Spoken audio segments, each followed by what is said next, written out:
جب تک عورت یہ گناہ کرنا نہیں چھوڑتی اس عورت کی کوئی نماز قبول نہیں کی جاتی۔ حدیث نبی صلی اللہ علیہ وسلم ہے کہ جو عورت بس یہ گناہ کرتی ہے چاہے وہ کتنی ہی نمازیں پڑھ لے، تہجد پڑھ لے، کوئی نماز قبول نہیں ہوگی۔ زندگی میں ایک بار ضرور سن لے، بسم اللہ الرحمن الرحیم۔ قبولیت اعمال ایک راز ہے جو موت کے بعد ہی کھلے گا، اور اگر اعمال کے قبول و عدم قبول کا معلوم کرنا اتنا آسان ہوتا تو ریاکاروں اور بدعتوں کی اتنی کثرت نہ ہوتی۔ ہاں، البتہ شریعت نے قبولیت اعمال کا معیار اور کسوٹی بتا دی ہے کہ عمل کرنے والے صحیح العقیدہ ہو، اعمال عین سنت کے مطابق ہو اور خلوص پر بنی ہو، اور اپنے نیک اعمال کو برباد کرنے والے گناہوں سے بچتا ہو، تو اسے اللہ تعالیٰ سے قبولیت اور فضل کی امید رکھنی چاہیے۔ نیکیاں قبول یا مسترد ہونے کی علامات اور ہدایات کے عنوان پر ارشاد فرمایا، جس میں انہوں نے سعادت حج پانے والوں کو مد نظر رکھتے ہوئے کہا کہ کائنات کی تخلیق کا مقصد اللہ کی عبادت ہے، اور عبادت کی قبولیت کے لیے جدوجہد ازبز ضروری ہے۔ چنانچہ عدم ایمان کے باعث کافر اور منافق کا کوئی بھی عمل آخرت میں فائدہ نہیں دے گا، البتہ انہیں دنیا میں پورا بدلہ دیا جائے گا۔ عمل کی قبولیت کے لیے اخلاص اور اتباع سنت لازمی امور ہے۔ اخلاص کا مطلب یہ ہے کہ نیکی کا مقصد اور مطلوب صرف رضا الہی ہو، جس کے لیے نیت بنیادی کردار کی حامل ہے، کیونکہ نیت کی وجہ سے چھوٹا عمل بھی بڑا بن جاتا ہے۔ انہوں نے یہ بھی کہا کہ تقوی تسلسل کے ساتھ نیکیاں، نیکی کے رغبت، نیکی پر تعصب قدمی اور انسانی اعضاء کا صحیح سلامت رہنا نیکی قبول ہونے کی علامت میں سے ہیں۔ اگر انسان کو عبادت کی حقیقی معرفت مل جائے تو اسے اپنی ساری زندگی کی عبادت بھی بیچ نظر آئے۔ اس لیے تو عظیم ترین عبادات کے بعد بھی استغفار سنت نبوی ہے، اور مومن کبھی بھی اپنی نیکی پر گھمنڈ نہیں کرتا بلکہ اللہ سے قبولیت کا امیدوار رہتا ہے۔ چنانچہ قبولیت کے لیے دعا اور شکر گزاری اپناتا ہے۔ شکر کرنے والے پر اللہ کی طرف سے قبولیت کا وعدہ ہے۔ دوسری جانب شرک، ریاکاری، نیکی کی عوض دنیاوی مفادات کا حصول، حالات ارتداد میں موت، دین سے نفرت، اللہ کی آیات اور آخرت میں ملاقات کا انکار، غضب الہی کا موجب بننے والے اعمال کرنا، منافقت، ہٹ درمی اور عناد کی بنیاد پر سنت سے تصادم، اپنی بات کو نبی صلی اللہ علیہ وسلم کی بات پر فوقیت دینا، اپنی پارسائی پر گھمنڈ، نجومی کے پاس جانا، عصر کی نماز ترک کرنا، حقوق العباد طلب کرنا، تنہائی میں گناہ کرنا، غیر شرعی مقصد کے لیے کتا پالنا اور شراب نوشی سے نیکیاں مٹ جاتی ہیں۔ لیکن کچھ ایسی عورتیں ہیں جن کی نماز ان کے منہ پر ماری جائے گی، کیونکہ وہ عورتیں نماز تو پڑھتی ہے اور جنت میں جانے کے لیے ان کے لیے صرف نماز پڑھنا کافی نہیں ہے کہ وہ جنت تک انہیں پہنچا دے، کیونکہ وہ ایسی عورتیں جو نماز خوب پا لیتی ہے، خوب روزے رکھتی ہے، ایک روزہ نہیں چھوڑتا، لیکن ان کی نماز کا کوئی فائدہ نہیں ہے۔ ان کی نماز ان کو جہنم کی آگ سے نہیں بچا سکتی، کیونکہ وہ ایسی نیکیوں کے ساتھ ایسی گناہ کرتی ہے جو ان کے گناہ ان کو جہنم میں لے کر جائیں گے، کیونکہ آپ صلی اللہ علیہ وسلم نے فرمایا، یہ دو چیزیں اسلام حقوق نے ہم کو دی ہے، پہلی ہے حقوق اللہ، دوسرا ہے العباد۔ پہلے اللہ کے حق، بعد میں بندے کے حقوق۔ اللہ کے حقوق میں نماز، روزہ اور زکوٰۃ اور حج ہے کہ بندے کو چاہے کہ یہ تمام حقوق پوری کرے۔ پھر اس کے بعد جو حقوق العباد ہے وہ بہت مشکل ہے، کیونکہ اگر حقوق اللہ میں سے کسی ایک حق کی پامالی ہو گئی تو اللہ تعالیٰ سے آپ توبہ کرے تو اللہ تعالیٰ معاف فرما دے گا، کیونکہ وہ غفور الرحیم ہے۔ لیکن اگر حقوق العباد میں سے کسی حق میں پامالی ہو گئی تو حقوق العباد کی معافی نہیں ہے۔ ناظرین، اب ہم آپ کو عورتوں کے بارے میں بتاتے ہیں جن کی نمازیں یا کوئی بھی نیکی قبول نہیں ہوتی۔ رسول اللہ صلی اللہ علیہ وسلم نے یہ بات بھی بیان کی، جو عورت جو جوان ہو جائے جب تک سر پر دوپٹہ نہیں ہے اس کی نماز نہیں ہوتی، اور آپ نے یہ بھی فرمایا جو اپنے بالوں کو نہیں ڈھانپتی اس کی نماز قبول نہیں ہوتی۔ رسول اللہ صلی اللہ علیہ وسلم نے یہ بھی فرمایا دیا، اگر کوئی عورت مسجد میں جاتی ہے عطر اور خوشبو لگا کر جب تک وہ غسل نہیں کر لیتی اس کی بھی نماز قبول نہیں ہوتی۔ اس لیے فرمایا، یہ عورتوں کی جماعت تم میں سے کوئی مسجد میں جانا چاہے تو خوشبو لگا کر نہ جائے، جب تک یہ غسل نہیں کر لیتی یہ نماز یا عبادت قابل قبول نہیں ہے۔ نہیں، خاوند کی نافرمانی کرنے والی حدیث کے الفاظ ہیں 3 ایسی لوگ ہیں، ان کی نماز قبول ہونا تو دور کی بات کانوں سے بھی اوپر نہیں جاتی۔ غلام مالک کی اجازت کے بغیر دوڑ گیا، اگر وہ جا کر تہجد بھی پڑھے گا لیکن اس کی کوئی بھی نماز یا عبادت قبول نہیں ہوگی۔ ایسی عورت جو اپنے خاوند کو ناراض کر کے رات گزارتی ہے، اس کی بھی نماز قبول نہیں کی جاتی۔ اور ایسا انسان جو لوگوں کو نماز تو پڑھاتا ہے لیکن لوگ اس کی امامت پر خوش نہیں ہے، پسند نہیں کرتے، شرط یہ ہے کہ کوئی شرعی سبب ہو، وہ ایسے مزاج کی بات نہ ہو۔ ایسا انسان اگر کسی سبب کی وجہ سے لوگ اسے پسند نہیں کرتے تو ایسی انسان کی نماز بھی قبول نہیں ہوتی۔ حضرت ابو ہریرہ رضی اللہ عنہ سے روایت ہے کہ آپ صلی اللہ علیہ وسلم نے فرمایا 3 لوگوں کی نہ نماز قبول ہوتی اور نہ کوئی نیکی اوپر چڑھتی ہے۔ نمبر 1، بھاگے ہوئے غلام کی جب تک کہ اپنے مولی کے پاس نہ آئے اور ان کے ہاتھ میں اپنا ہاتھ نہ دے۔ نمبر 2، ایسی عورت جس سے اس کا شوہر ناراض ہو۔ نمبر 3، وہ مست شرابی کی جب تک شراب کا اثر ختم نہ ہو جائے۔ اس حدیث کی قیدی میں لکھتے ہیں مرد عورت پر نگران ہے اور عورت اس کے ماتحت ہے، خدا کے بعد عورت کے لیے شوہر ہی ہے۔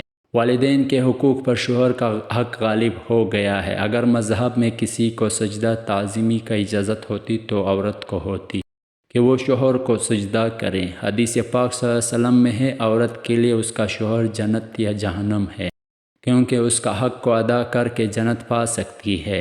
جس کا اتنا بڑا حق ہو بھلا اسے ناراض کیسے کیا جا سکتا ہے؟ پھر خدا نے جسے رفیق حیات بنایا ہے، زندگی بھر کا ساتھی وہ معاون بنایا ہو، دنیا میں جس کے بغیر گزارا نہیں اسے کیسے ناراض رکھا جا سکتا ہے؟ اس لیے اگر شوہر ناراض ہو جائے تو اسے راضی کرنے کی کوشش کرنی چاہیے، کیونکہ اس کے بغیر دنیا و آخرت میں نقصان ہے۔ حضرت عائشہ رضی اللہ عنہا کی روایت ہے کہ نبی کریم صلی اللہ علیہ وسلم نے فرمایا، بالغہ عورت کی نماز سر ڈانپنے بغیر قبول نہیں ہوتی۔ اس حدیث میں نماز کے دوران سر ڈانپنے کا حکم ہے، چنانچہ اگر عورت دوران نماز سر نہ ڈانپے تو اس کی نماز نہیں ہوتی۔ عورت کو نماز میں ہاتھ، پاؤں اور چہرے کے علاوہ باقی سارا بدن ڈھکنا ضروری ہے۔ سینہ بند ضروری نہیں، ایسے باریک کپڑے میں جن سے بدن چل کے نماز نہیں ہوتی۔ جو کپڑے ایسے باریک ہو کہ ان کے اندر سے بدن نظر آئے، ان سے نماز نہیں ہوتی۔ نماز کے لیے دوپٹہ موٹا استعمال کرنا چاہیے۔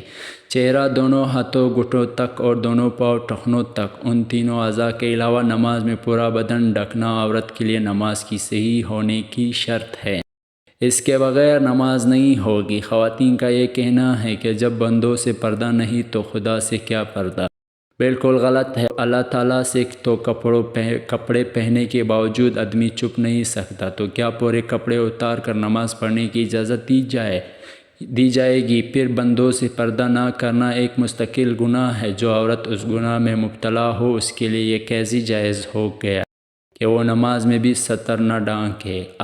الغرض عورتوں کا یہ شعبہ شیطان نے ان کی نمازیں خارج کرنے کے لیے ایجاد کیا ہے۔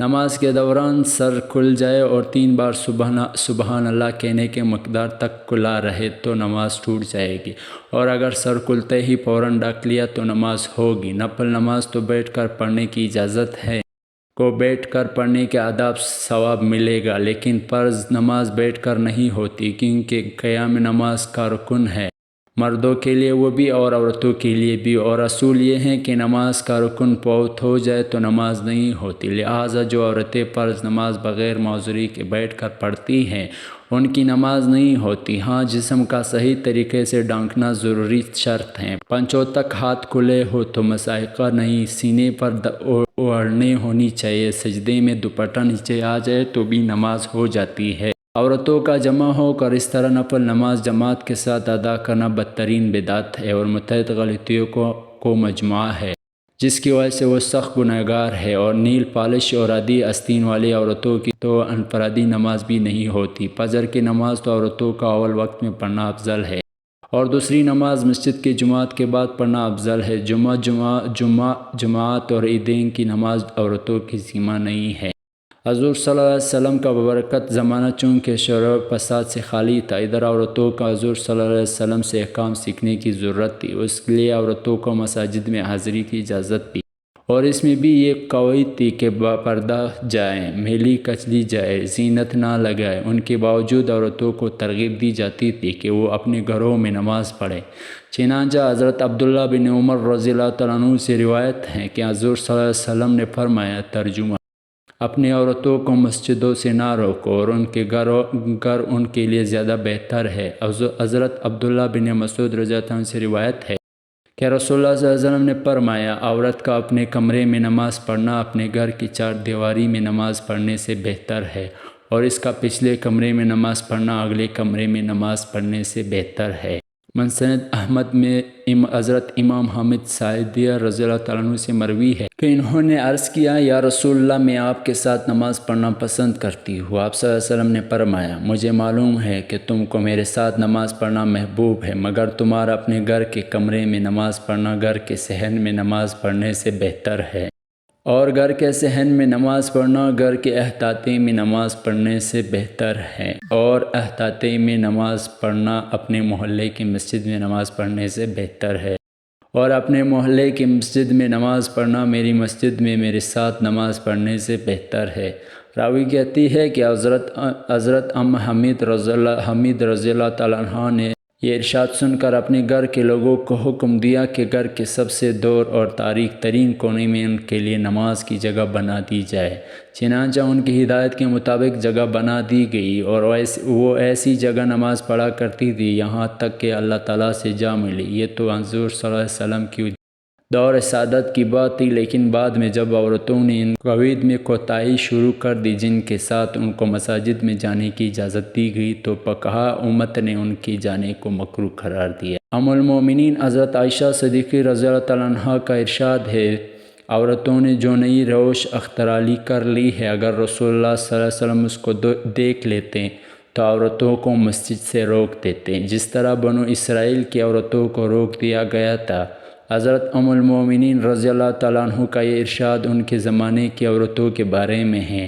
اس سے اندازہ کیا جا سکتا ہے کہ ہمارے زمانے کی عورتوں کا کیا حال ہوگا۔ خلاصہ یہ ہے کہ شریعت نہیں بدلی، اور حضور صلی اللہ علیہ وسلم کے بعد کسی کو شریعت کی بدلنے کا اختیار نہیں۔ لیکن جن قواعد شرائط کو ملحوظ رکھتے ہوئے حضور صلی اللہ علیہ وسلم نے عورتوں کو مساجد میں جانے کی اجازت دی، جب عورتوں نے ان قواعد و شرائط کو ملحوظ نہیں رکھا تو اجازت بھی باقی نہیں رہے گی۔